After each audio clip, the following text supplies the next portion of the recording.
And now the real fun begins. Nick is now going to actually demonstrate some of the different attacks, and you'll see how ThreatX can protect against these GraphQL threats. Nick, all yours. All right, let's do this. Okay, so the first thing I'm going to do is I'm going to showcase a tool here that we have called Altair.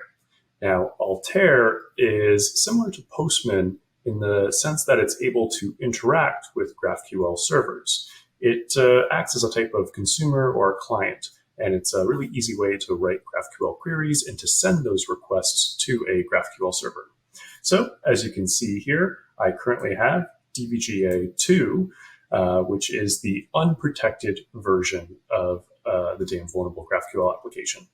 Here we have a very simple query that I'm going to be sending to the DVGA instance, and as you can see, I'm going to be querying for all the pastes within the DVGA database.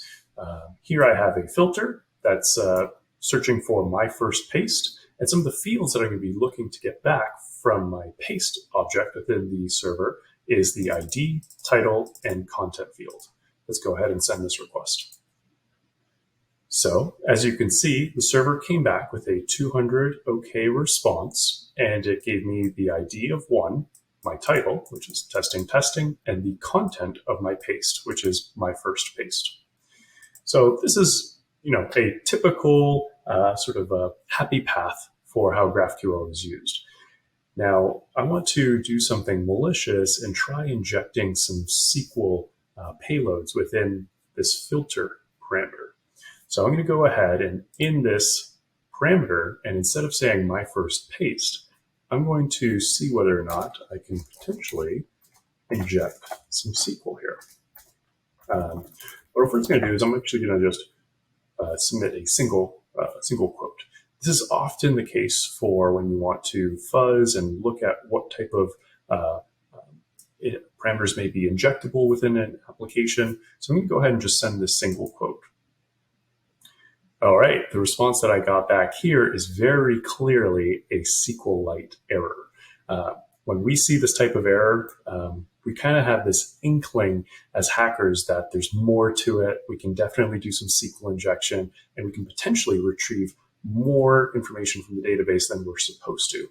So let me go ahead and after this single quote, add some very juicy SQL injection here. And essentially what I'm doing is I'm essentially breaking out of this filter logic, and I'm adding an additional condition called or 1 equals 1, which means I will be getting all the pastes from the database and not just this one that I'm particularly filtering for. So let's go ahead and click send. And as you can see in my response here, I've got all the pastes from the DVGA application, not only just my own, which has the ID field of 1, but I also have another one here with the ID field of 2, 3, 4, and I can even see things like phone numbers in here. So as a hacker, this is definitely a really juicy finding and something that would allow me to reap a very juicy and pretty big bounty in some of our bug bounty campaigns that we're a part of. So I'm going to go and now run this exact same payload against the ThreatX-protected version of DVGA. So I'm going to go ahead and copy this payload, go to my second tab here within Altair, and as you can see here, this has the dvga.dev subdomain, and this is the protected version. So I'm going to go ahead and paste this SQL injection payload and click send. But instead of that 200 OK response that I got, instead I got a 403 error. Jeremy, do you want to talk a bit about why I encountered this error?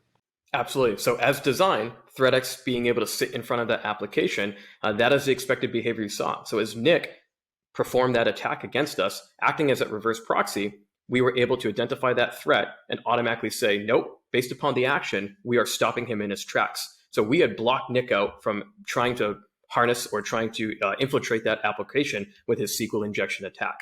And again, that's all because of the way we're architected as that reverse proxy, really acting as that next-gen web application firewall within your stack. Okay, so now what we're going to do is pivot into the ThreatX dashboard.